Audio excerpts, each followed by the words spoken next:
안녕하세요. 네, 표창원입니다. 반갑습니다. 영화 재밌게 잘 보셨습니까? 네, 저도 봤는데요. 저는 좀 가슴이 먹먹한 감동을 안고 이렇게 마지막 크레딧이 끝까지 올라갈 때까지 못 일어나겠더라고요. 영화 보면서 그런 적이 많지는 않은데요. 여러분도 아마 나름의 각자의 그런 잔상과 감동이 남으셨으리라 생각합니다. 오늘 이 특별한 자리, 이 영화를 만드신 감독님하고요, 두 분의 주연 배우님 모셨습니다. 여러분 큰 박수 맞으시기 바랍니다. 정지영 감독님, 네. 맨 끝으로, 네. 설경구 배우님, 허성태 배우님 모셨습니다. 네.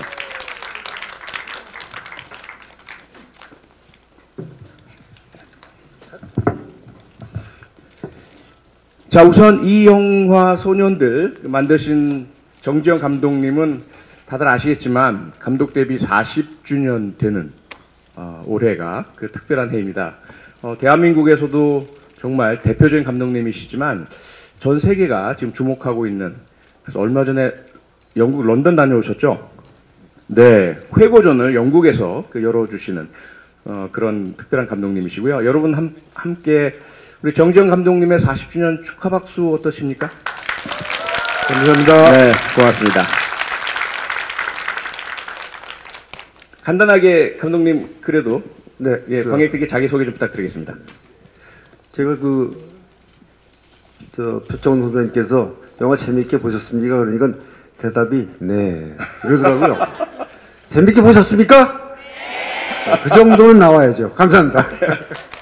고맙습니다. 네, 그리고 우리 설경구 배우님은 저희 세대는 공공의 적의 강철중, 강력한 카리스마에서부터 냉철한 살인자의 기억법까지 어떻게 한 사람이 저렇게 다양한 얼굴을 표현해낼 수 있을까 감탄을 하게 되는 배우인데요.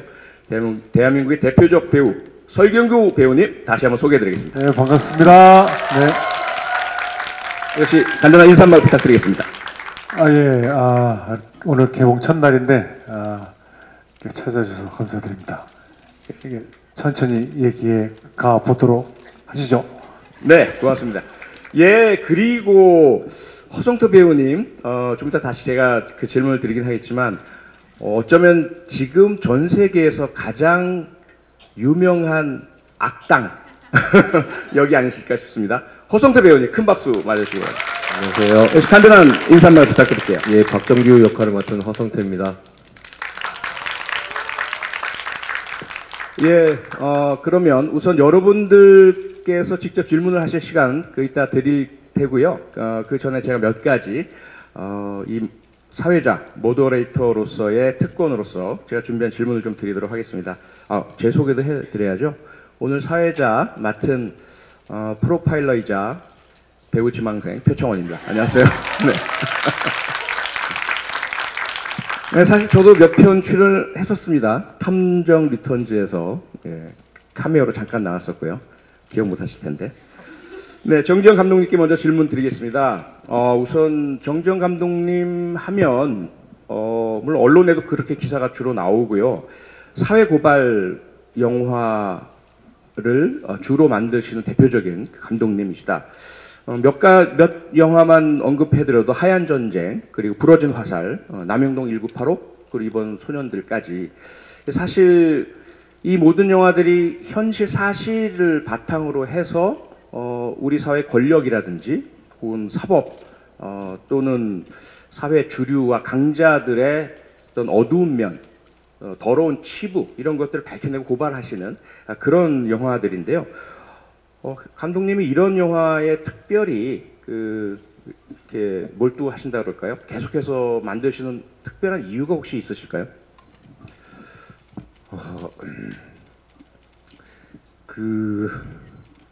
제가 원래 이제 소위 리얼리즘 영화를 좋아해요. 네. 그래서 요즘 젊은이들이 좋아하는 판타지 영화 이런 걸 잘 못 만들고. 예. 그런데 이제 이 사실을 바탕으로 해서 영화를 만드는 이유는 우리가 많은 사건을 보지만은 되게 사실은 저런 사건이 있었어. 그래. 거의 강 건너 불보듯 하고 지나가거든요. 네. 근데 그걸 자세히 잘 들여다보면 우리가 살고 있는 사회를 알게 돼요. 아, 우리가 지금 어떻게 살고 있으며 그럼 어떻게 살아갈 것이지? 이런 것을 발견하게 되잖아요. 네.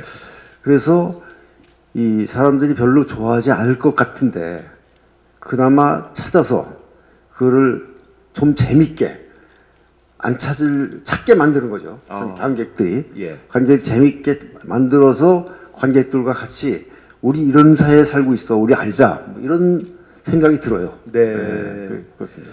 우리 사회에 대해서 영화를 통해서라도 보다 좀 관심 가지고 좀 더 좋은 사회를 위해서 노력을 하자라는 그런 메시지를 주고 싶다는 말씀으로 제가 이해가 됩니다. 그런데 말입니다, 감독님. 사실 개인적으로 저는요, 사실 정말 깜짝 놀랐던 게 제가 처음 접했던 정지영 감독님은요, 어떤 영화냐면 안개는 여자처럼 속삭인다, 위기의 여자, 산산이 부서진 이름이요, 블랙잭. 이 영화들은 거의 청소년 불가, 그리고 남녀 간의 사랑. 예, 제가 너무나 좋아했고, 왜냐면 그때가 제 청년기였으니까요. 청년기 이성과 뭐 연애, 사랑, 여기에 관심이 클 때 정지영 감독님이 대표적인 그런 영화를 주셨거든요. 너무나 어찌 보면 상반되는 그 영화 어떤 세상이라고 할까요? 정지영 감독님의 영화 세계는 어떤 겁니까? 근데 여기 젊은이들은 잘 모를 텐데요. 90년대 이전, 그러니까 87년 이전에는 네. 그런 영화밖에 만들 수가 없었어요. 아, 현실적으로. 네, 예. 검열에 다 걸립니다. 아, 사회 문제를 뭐 좀 건드린다? 네. 무조건 검열에 걸려요. 네.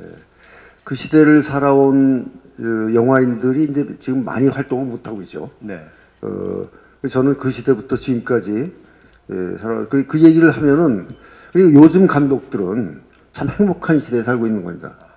그때는 우리 스스로 검열을 했어요. 네. 아, 이거 이렇게 찍으면 잘리지 이거 이렇게 아. 이렇게 80년대는 그렇게 살아왔습니다. 네. 그러니까 제가 기억하는 게 그 당시 1985년에 제가 대학을 들어갔었거든요. 그때 그 당시에 나왔던 영화 중에 뭐 영자의 전성시대 이런 영화가 있었는데 우리들끼리 무슨 얘기를 했냐면 사실 감독은 순자의 전성시대라는 영화를 만들고 싶었다. 근데 그거 만들면 잡혀 들어가니까. 그 당시에 대통령 부인 이름이 이순자였거든요. 예. 그게 농담인지 사실인지 모르겠지만 그렇게 이야기할 정도로 감독님들이 만들고 싶은 영화를 만들지 못했던 시대다. 그런 말씀이시지 않습니까? 네. 네, 그러면 이제 소년들로 바로 들어가 보도록 하겠습니다. 영화 소년들. 사실 제가 그 사회를 맡게 된 이유도 바로 이 소년들이 실제 사건을 배경으로 했기 때문인 것으로 저는 이제 알고 있습니다. 삼례 마을에 있는 나라 슈퍼 강도 살인 사건, 저나 우리 경찰에는 무척 아프고 부끄럽고 좀 자성을 해야 할 사건인데 감독님이 다른 여러 좀 의혹 사건들도 있습니다. 그리고 나중에 억울하게 누명 썼다고 밝혀진 다른 사건들도 있고요. 이 사건에 주로 주목하시고 영화를 만드신 또 다른 이유가 있을까요? 처음에는 그 약촌오거리 사건이라는 사건이 있었는데 네. 그거를 영화하고 싶었어요. 아, 박준영 변호사한테 전화를 했더니 예. 다른 사람이 준비하고 있대요. 영화 재심. 네. 재심으로 나온 거죠. 네네. 그래서 그냥 포기한 채 있는데 불과 얼마 지나지 않아서 이 사건이 터졌어요. 네. 터진 게 아니라 사건은 오래전에 일어난 있었죠. 사건이지만 소개가 됐어요. 그렇죠. 예. 그런데 잘 들여다보니까 오히려 그 약촌오거리 사건보다 훨씬 더 내가 갖고자 하는 메시지를 강하게 표출할 수 있는 그런 소재더라고요. 아, 네. 그래서 그럼 이거 가지고 해야겠다고 박 변호사한테 전화를 했더니 그러면 이거는 감독님이 처음 얘기하는 거니까 네. 당사자들 그러니까 여기 세소년들한테 허락을 구하고 연락드리겠다고 그래서 준비한 겁니다. 네. 약촌 오거리 사건을 영화하려고 하셨는데 사실 손수를 뺏기신 거고요. 그런데 사실 들여다보니까 이 소년들의 배경이 된 삼례 나라 슈퍼 사건이 더 이야기거리 풍부하다. 그렇죠. 예, 알겠습니다. 자, 그러면요. 이 이야기 속에서 제가 이제 영화를 보면서 저는 개인적으로 이제 이분을 아니까 그 말씀 주셨던 약촌 오구리 사건의 실제 이 사건의 진상을 밝혀냈던 분 황상만 반장님 그분을 아시는 분들은 이분은 약촌 오구리 사건에 있어야 할 텐데 황 반장의 이름으로 소년들에서 나타났단 말이죠. 어떻습니까, 감독님? 그 약촌 오구리 사건의 실제의 그런 캐릭터인 황 반장님을 가져오신 거 맞습니까? 맞습니다. 네. 혹시 이유라도 있으시다면? 이 사건, 소년들의 사건은 이제 박준영 변호사가 풀어내는 건데요. 예. 처음에는 어느 교도소의 교화위원이 네. 한 죄수를 이렇게 만나서 얘기를 하다 보니까 네. 아무래도 범인이 아닌 것 같아. 그래서 자기 친척 여자 변호사가 있어요. 예. 그 여자 변호사한테 야, 네가 가서 한번 만나봐라. 아무래도 내가 볼 때는 범인이 아닌 것 같다. 그래서 가서 변호사가 가서 면담을 해보니까 진짜 아닌 것 같아요. 네. 그래서 자기가 이것을 하기에는 좀 국가 상대로 싸워야 되잖아요. 그러니까 재심 전문 변호사인 박준영 변호사 찾아가서 네. 이거 한번 검토해 주세요. 그래서 박준영 변호사 딱 대들어보니까 이거 싸울 만해요. 그래서 대들어서 박준영 변호사 해결한 겁니다. 그런데 네. 박준영 변호사를 여기는 안 나와요, 그죠? 네. 여성 변호사가 여성 변호사가 나오고. 예. 그 이유는 박준영 변호사는 재심이라는 영화의 주인공을 했습니다. 그렇죠. 거기에 내가 약촌오거리 사건을 영화한다면은 황 반장이라는 사람을 주인공으로 삼았을 텐데 황 반장을 다 뺐거든요. 네. 그래서 내가 이 사람을 빌어면 일관되게 한 사람이 스토리를 끌고 갈 수 있겠다. 네. 이래서 황 반장을 빌린 겁니다. 그러셨군요. 사실 뭐 여담이긴 합니다만 황상만 반장님께서 그 재심들 영화 보시고 조금 실망하셨다는. 네. 대신에 부활시켜 주셨군요. 예. 네. 그러면 이제 그 역할, 황 반장의 역할 아마 영화 보셨으니까 아실 텐데요.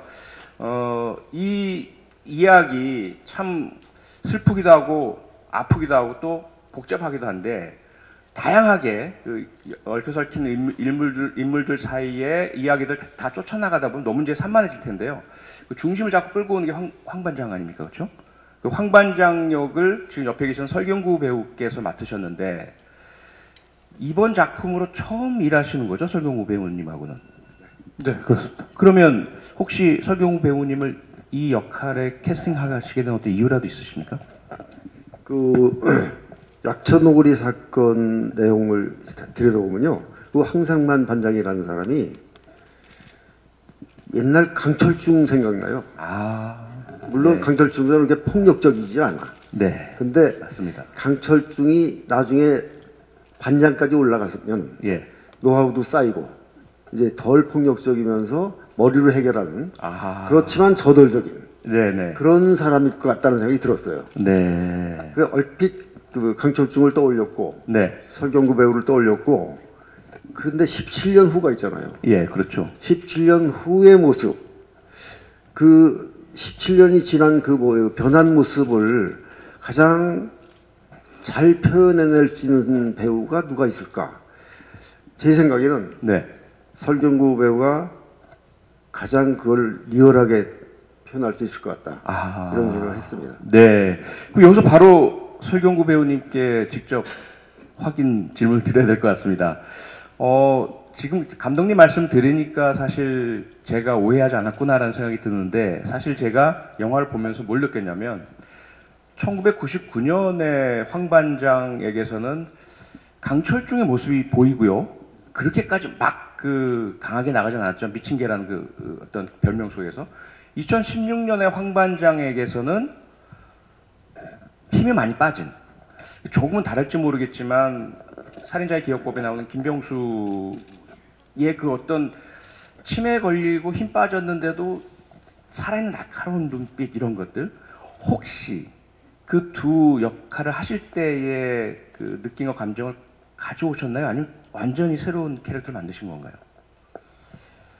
감독님이 처음에 강철중 같은 캐릭터를 한번 또 해야지라고 하셨을 때 그런 건 줄 알았는데 강철중보다는 황 반장이 많이 도덕적이고 더 두뇌가 있고 강철중은 사고뭉치죠. 그 경찰 조직 내에서도 조금 그렇죠. 좀 문제가 있는 인물이어서 저는 그렇게까지는 보진 않았고, 근데 뭐 하나 이렇게 사건을 물면 안 놓는 그런 근성 같은 거는 이제 강철중과 비슷하게 생각을 했고, 또 17년 후는 또 우리 교수님이 말씀하신 것처럼 또 살인자의 기억법은 저는 전혀 생각을 안 하고 했었습니다. 네. 그럼 그냥 힘이 쭉 빠진 예, 변화된 일단 상태의 강철중. 기력이 쫙 빠지고 예. 피폐해져 있는 몸과 마음도 다 다치고 네. 그런 인물을 좀 보여주고 싶었었습니다. 그러니까 젊었을 때 17년 전과 후가 좀 갭이 좀 있었으면 좋겠다라는 생각을 하면서 했었죠. 네. 그러면 그런 어떤 뭐 차이와 갭이 있긴 있지만요. 어쨌든 황 반장이란 존재가 이 영화에서 가지는 비중이 엄청 크지 않습니까? 그리고 어떤 것을 보여주시느냐에 따라서 실제 사건이 어떻게 인식되느냐도 걸려 있고요. 그 다음에 여기에 걸려 있는 경찰이나 검찰이나 또 피해자분들이나 이분들에 대한 인식도 달라질 텐데 이 역할, 황 반장 역할을 하시면서 혹시 마음속에 계속 가지고 계셨던 어떤 생각이나 어떤 뭐 신념 이런 것이 혹시 있으실까요? 신념까지는 없었습니다.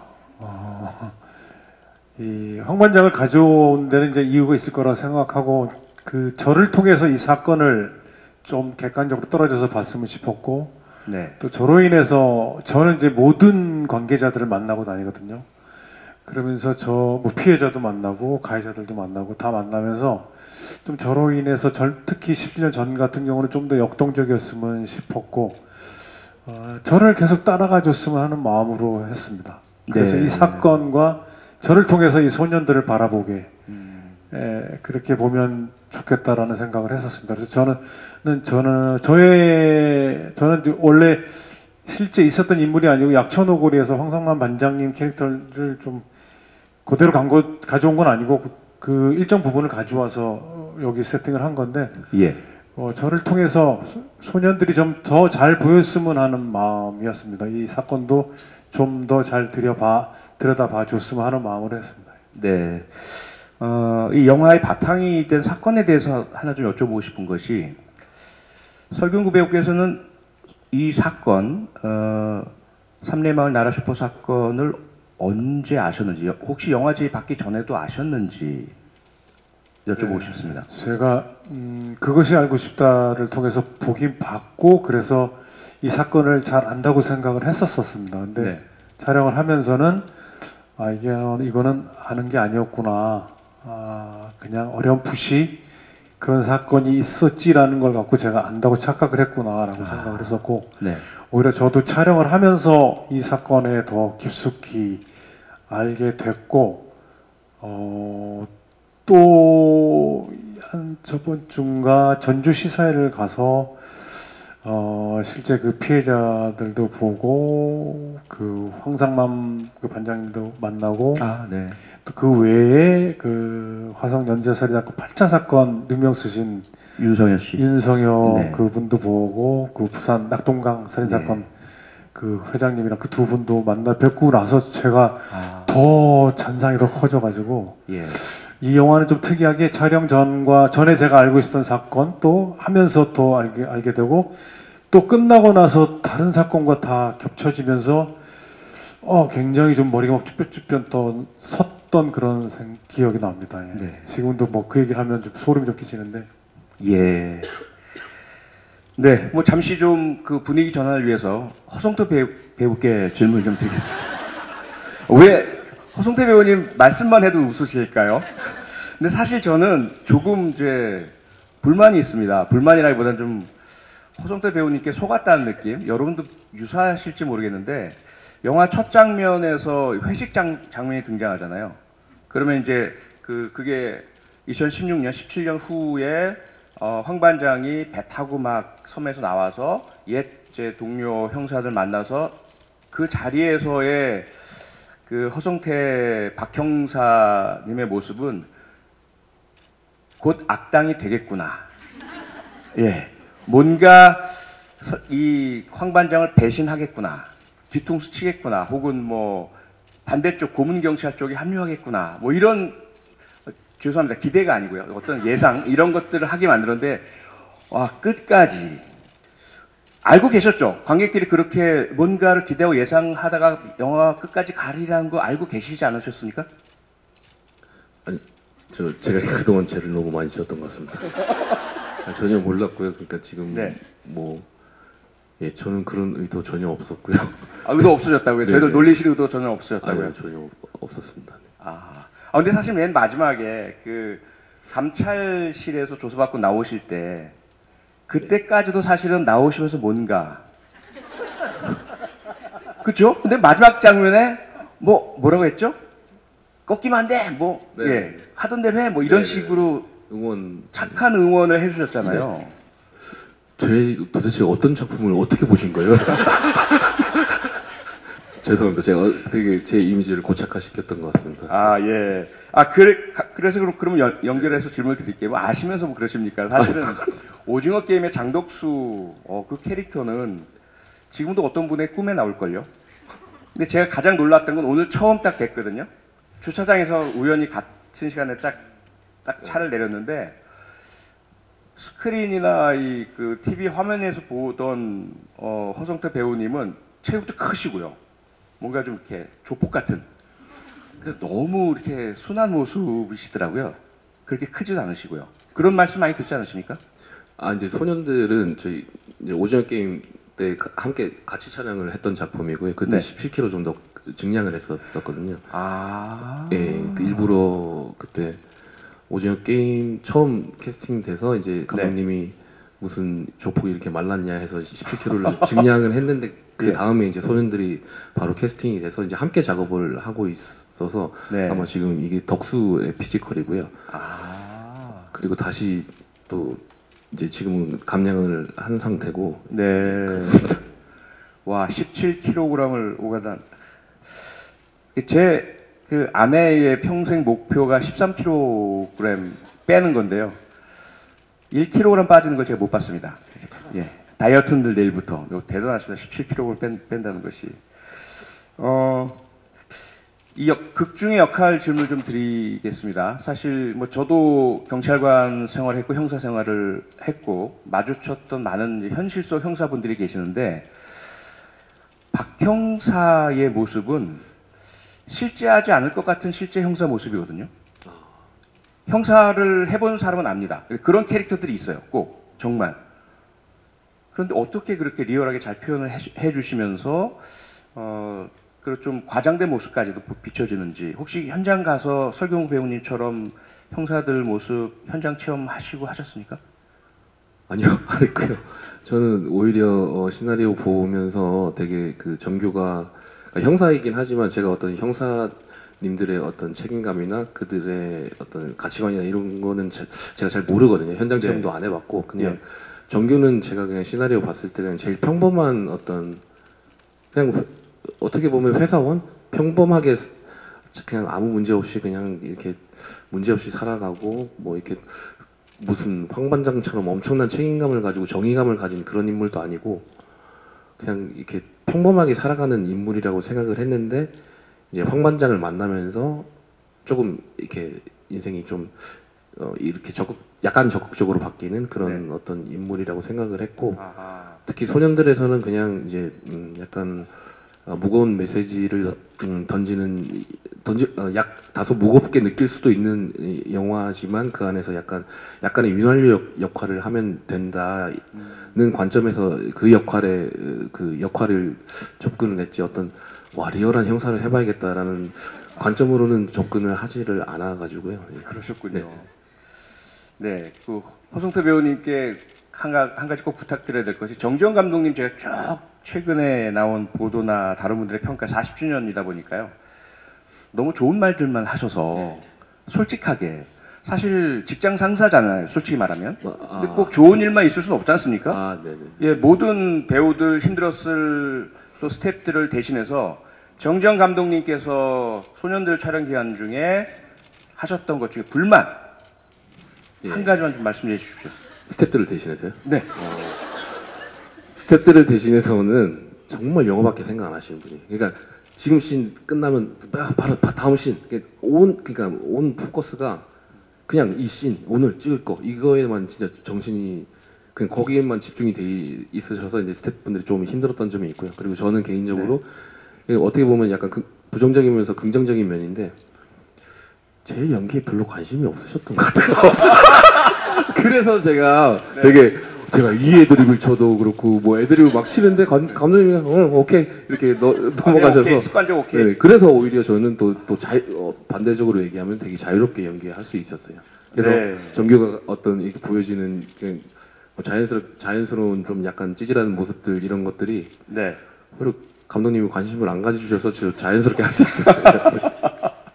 네, 알겠습니다. 꼭 블라인드에 올라온 그런 리얼한 고발 같은 내용이었습니다. 감사드리고 마지막 질문 한 가지씩 드려야 할 것 같습니다. 관객 여러분께 시간을 드리기 위해서 정지영 감독님 우선 소년들 제목이 거의 모든 걸 표현해 준다고 생각을 하는데요. 그런데 이 소년들 중에는 억울한 누명을 썼던 3명의 소년들이 있고요. 그 진짜 진범이었던 3명의 소년들 있지 않습니까? 이 소년들 각자에게든 뭐 모두에게든 감독님으로서 좀 하시고 싶은 말씀 좀 주시죠. 영화에서 못 하셨던 말씀도 좋고요.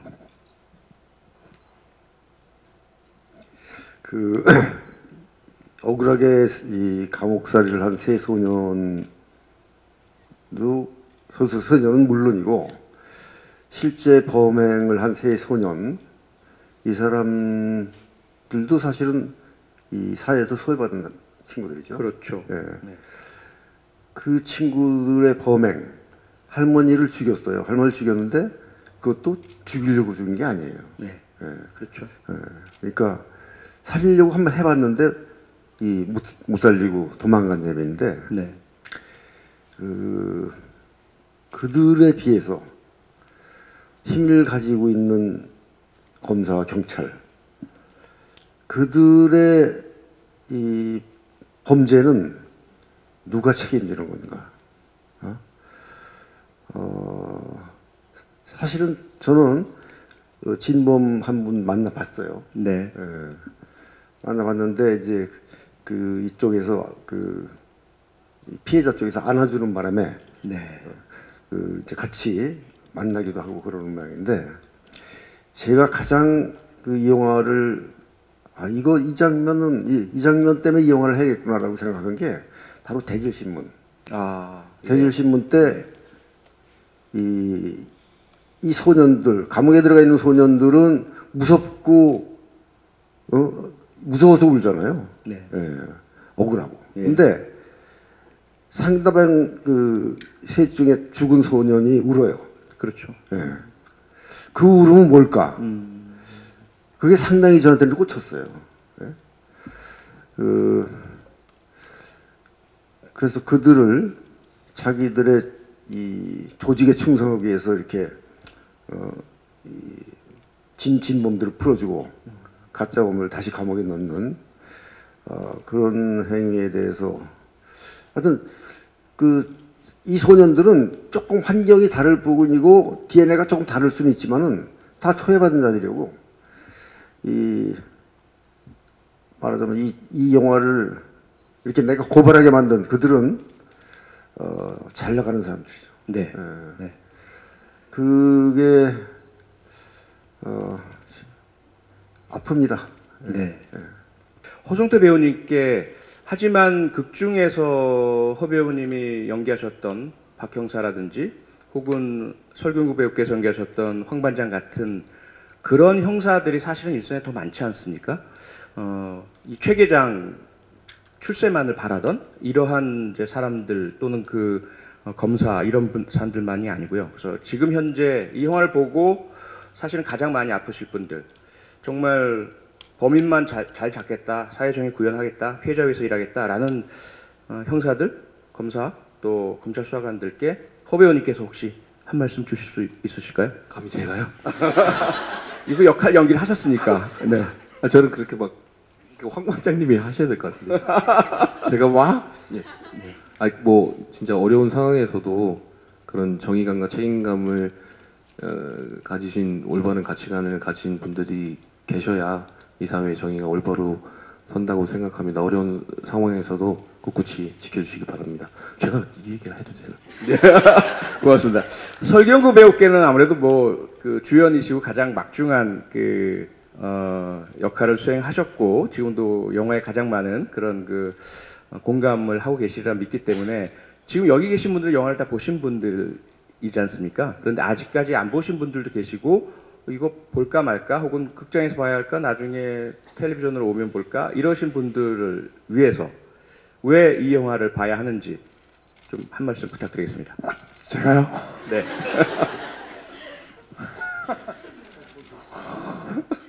허성태 씨가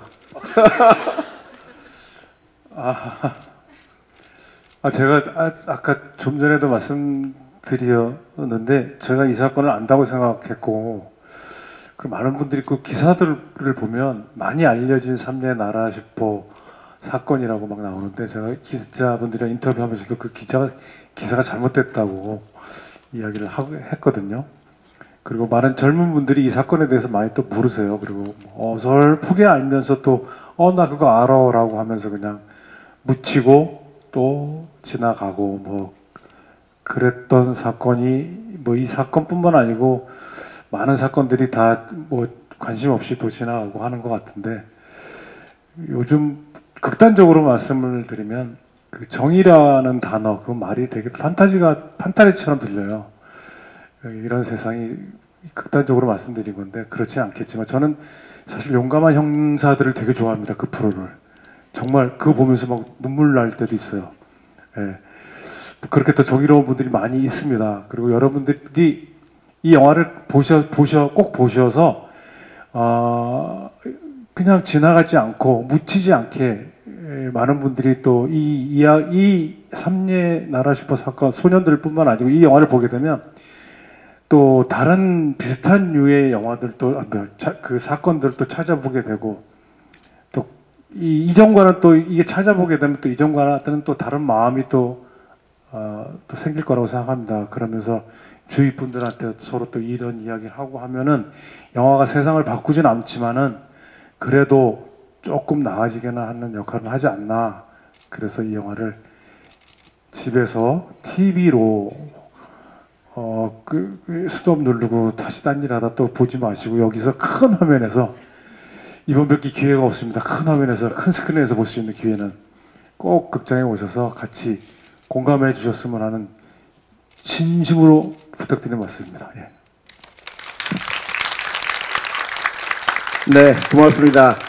세 분의 정말 진솔한 답변 감사드리고요. 이제 관객 여러분께 마이크를 넘기겠습니다. 시간이 많지 않습니다. 그래서 주저하지 마시고요. 질문 있으신 분들 손 들어주시기 바랍니다. 예, 꾸꾸가 누굽니까? 네. 네, 저는 촬영 비하인드적으로 궁금한 게 있었는데 황 반장 캐릭터 상으로 뭔가 술을 많이 마시는 장면들이 나왔는데 해당 촬영 장면에서 다 소주가 진짜 소주였는지 그게 좀 궁금했습니다. 밝히실 수 있나요? 네.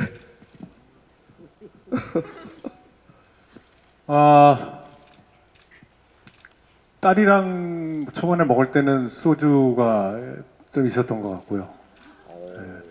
그게 이제 맹물이랑 진짜 소주랑 느껴지는 기분이 좀 다르거든요. 그 첫 장면에 이렇게 젊은 시절로 이제 이분이 주사 부리잖아요, 막. 네. 그때 제가 소맥을 만들어서 줬습니다. 마시고 하라고. 제가 만들어서 직접 주기도 했고. 네, 그때 되게 좋아하더라고요. 저를 거의 진짜 존경의 눈빛으로 이거를 주다니. 원래는 진짜 술을 안 주셔도 되는데 진짜로 술을 이제 뭐 소맥처럼 뭐 연기를 해야 되는데 제가 만들어서 마시고 하라고 해서 줬었죠. 뭐 그랬었습니다. 네, 다음 질문. 예.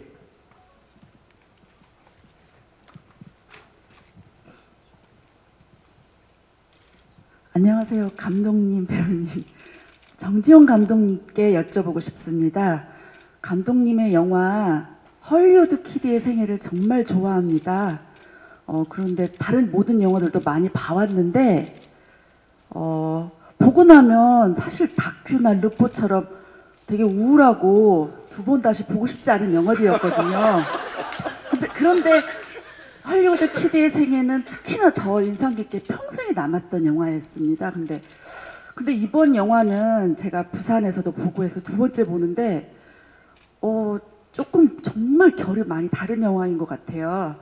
그러니까 다른 영화들은 막 사회를 날카롭게 찌르고 해부해서 봐라 얼마나 끔찍한 현실이니 이렇게 말하는 느낌이었는데 이번 영화는 그래도 그 현실 속에서 사람의 힘을 믿는 긍정의 힘이 느껴지는 그래서 되게 마음이 몽글몽글하고 따뜻해지게 만든 영화라는 생각이 들어서 무슨 변화가 있으셨길래 이렇게 만드셨을까. 감사합니다. 그리고 존경합니다. 거의 전문가 수준의. 그러게요. 네. 무슨 변화가 정말 있으셨습니까? 참 재밌는 말씀하셨는데요. 이 영화의 시나리오를 쓴 사람이 헐리우드 키드 생애에 아역 배우로 출연한 사람이에요. 네? 네. 그런데 이전까지 제가 그러니까 부러진 화살부터 블랙머니까지 이 영화는 좀 드라이하죠, 그죠? 네. 제가 좀 드라이한 사람이에요 원래가.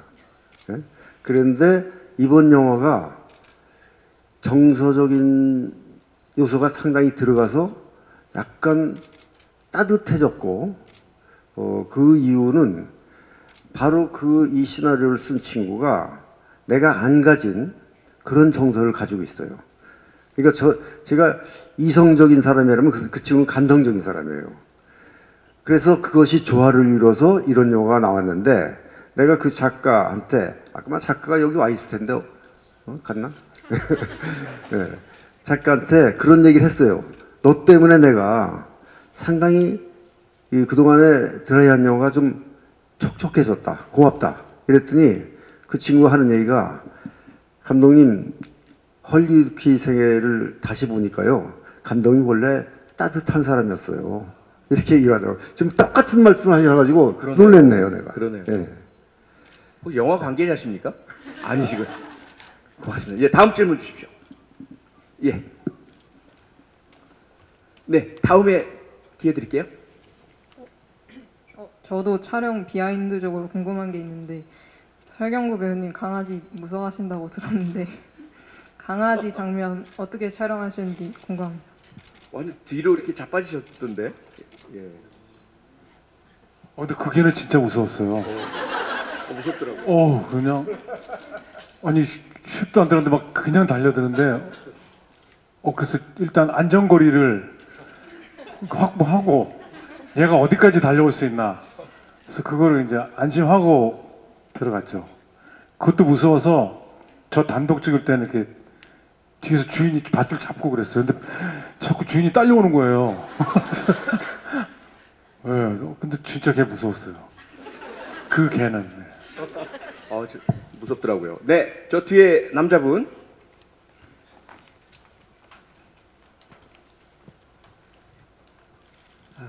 안녕하세요.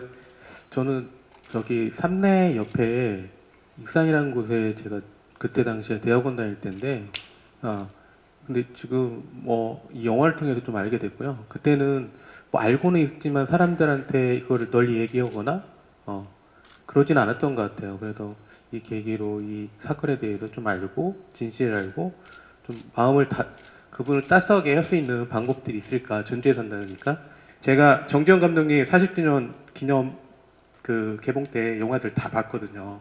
그래서 오늘 보면서 그때 나온 그 배우님들 두 분이 좀 눈에 띄었는데요. 남영동의 그 고문을 많이 받으신 분하고 그다음에 블랙머니에서 그 검사로 나오신 분들 있는데 오늘 영화에서는 그때는 좀 뭐랄까 억울하고 좀 많이 힘든 그런 약자의 모습으로 많이 나왔는데 오늘 영화에서는 좀 특이하게 그게 반대 역할로 나와서 되게 너무 좋았고요. 그래서 좀 그게 감독님이 되게 오랫동안 너무 이렇게 하셔서 영화에는 좀 더 돋보이게 아니면 그 부분들을 다시 반대적으로 그 배우님한테 좀 배려하는 부분이 아닐까라는 생각이 조금 좀 눈에 띄었어요.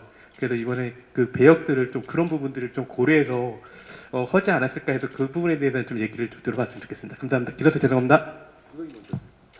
제가 조진웅을 배려한 게 아니고 조진웅이 저를 배려해 준 겁니다.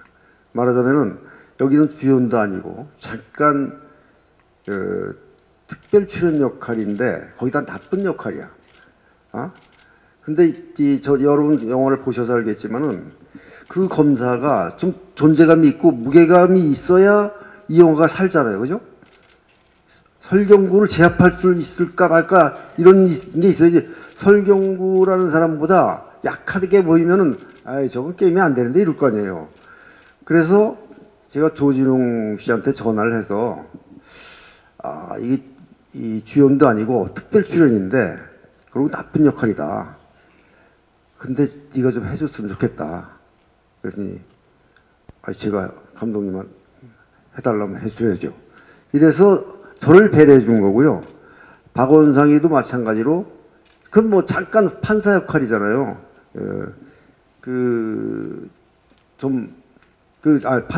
판사도 역시 좀 암울화시키는 것이 좀 그래도 마지막 판결을 하는 장면인데 누군가가 해줬으면 싶어서 박원상이한테 전화를 해서 부탁을 해서 그가 나를 배려해 준 겁니다.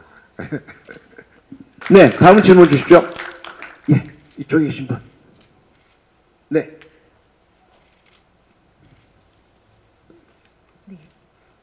안녕하세요.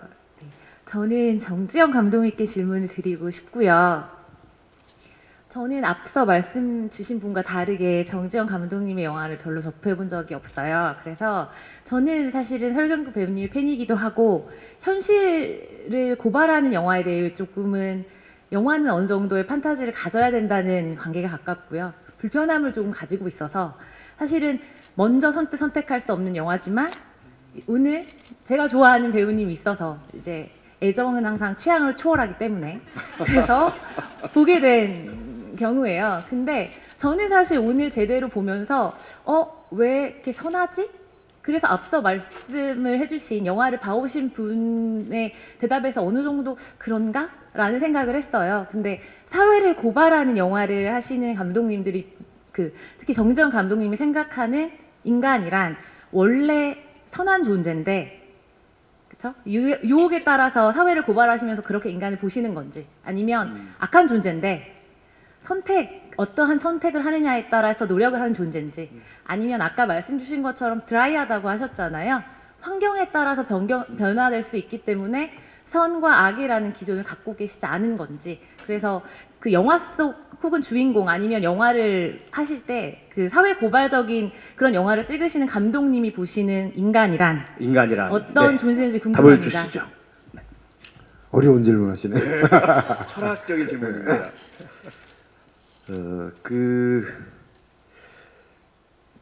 노엠 톰스키라는 학자 있죠.